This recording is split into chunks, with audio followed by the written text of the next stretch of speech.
Hello, my name is H Rupe. For my submission to the Davidson Fellows Scholarship, I chose philosophy. I call my philosophy project the Universal Model, a way to analyze and study anything from consciousness to societies to who knows what. So I wanted to first thank the entire scholarship staff and team for giving us the opportunities to share our ideas with the world. It really does mean a lot to me. So let's start from the beginning. I wanted to submit my various inventions to the Davidson Fellows Scholarship. However, they're in too much of a prototyping phase right now. This is my home lab where I do most of my work. And at school, I also have an engineering lab where I can 3D print and make other metal parts and so forth. When I'm engineering at home or at school, I'm usually 3D designing, coding, modeling, or building circuit boards to build my inventions. And that's what I really wanted to upload for the Davidson Fellows Scholarship. And so before I delve into the philosophy, I'll show you some of the inventions I've made here. We've got spinning octopus toys, robot arms. Over here, we have a junk pile of old inventions, from panels that could build themselves to a speaker that could change size to the beat of the music, and even a glove that can measure the movement of your fingers.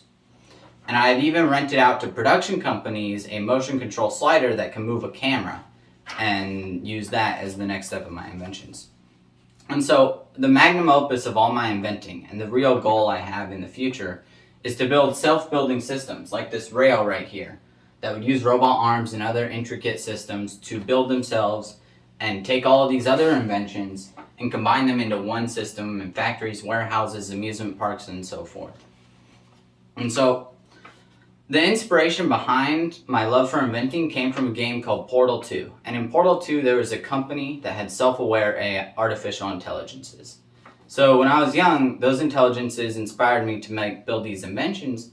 They also inspired me to question, why are we conscious? What's going on in our minds? How can you put a brain into a computer? And various other philosophical questions like that. So that question also spurred off the whole philosophy branch of my life. So I realized, as I'm building all these self-creating inventions and all these AI-based creations, we're going to need a way to analyze if the AIs are conscious, if they're in pain, what they're thinking, and how to communicate with them. So over the past 8 years, I've been working on this project I call the Universal Model to figure out the essence of consciousness in the whole universe.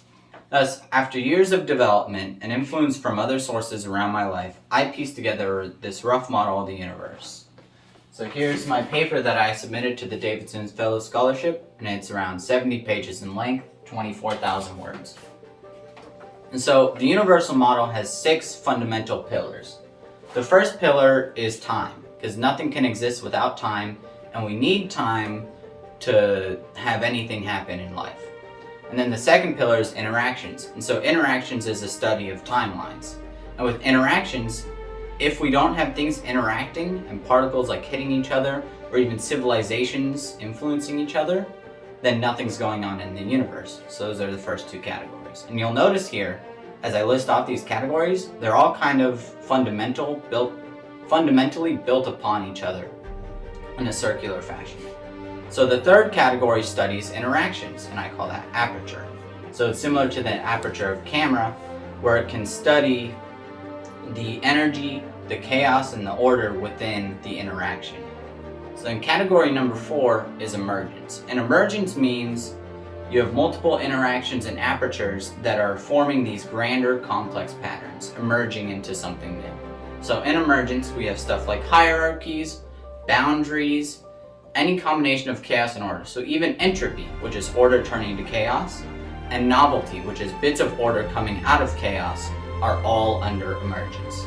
And so then, in category 5, we have life forms. So life forms is any bit of emergence that constantly tries to keep itself alive or reproduce and make other life forms. And so in the life category, it's on a spectrum from stage 0 to stage 5, where you go from cells all the way up to humans, all the way up to corporations and civilizations. Because even a corporation is a living thing that fuels off money and so forth. So then, using this concept of life, even an atom is considered a living thing because the little protons and neutrons are trying to keep themselves together and in their current state. So then even an idea is a life form transmitting from human to human and reproducing. So that life category really opens up this huge amount of interpretation for the universal model. And the sixth category is the conglomeration of the rest of the model, and that's consciousness. Based on the complexity in studying the variables of every other category, we can figure out how conscious something is, even down to an atom, because everything in the universe under the universal model is conscious in some way. And then consciousness leads back into time, because time is the way we perceive consciousness. And if our neurons are to fire twice as fast, time for us will be perceived twice as slow.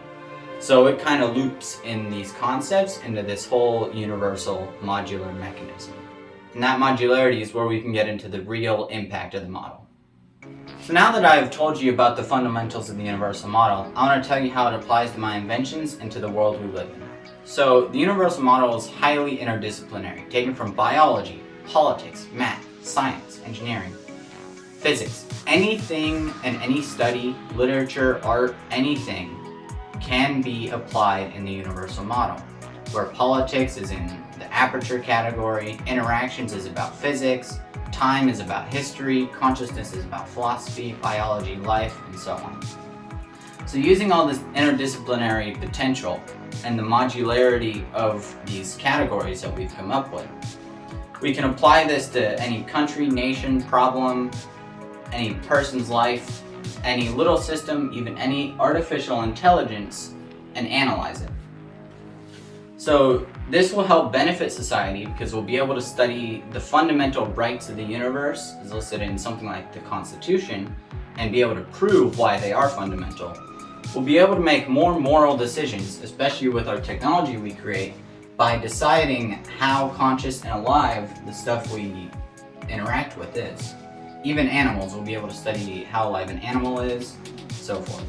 It'll create more efficient systems from factories to warehouses, and hopefully open up more jobs for people under this new analysis tool. And even it will be able to take the best aspects of capitalism, the best aspects of socialism, the best aspect of any ideology and any idea that humanity has come up with. We can cherry pick the best aspects and combine them under the universal model with the amount of analysis tools the universal model provides.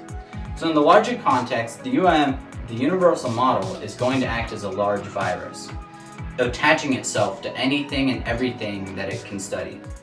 So it'll attach itself to science and all the other subjects, and it'll study all the minds possible, create all these efficiencies, and do all this amazing stuff for humanity as long as we keep feeding it ideas. And so this effort cannot be done alone. I've spent hundreds of hours inventing and hundreds of hours philosophizing, as seen here, and I'm very proud of the work that I've done. But my ideas have evolved off the backs of other people's ideas, like the hierarchies described earlier. So the universal model will be organized as this grand organization, this grand project for everyone to be a part of, and for the entire academic community to participate in too. It'll be a new way to organize it. So my skills that I brought to the table here was the ability to mix and match these ideas. But other people will know the nitty-gritty of their respective fields, and then other entrepreneurs or other people will also be able to apply the universal model to their own lives and to society. And so every mind and person has an experience that they can share within the universal model, and this whole system has to be democratic.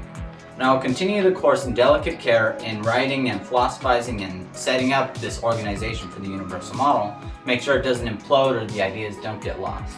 Hopefully you can join me in these efforts. Thanks for listening. Thanks to the entire scholarship team for this opportunity to share my ideas with the world.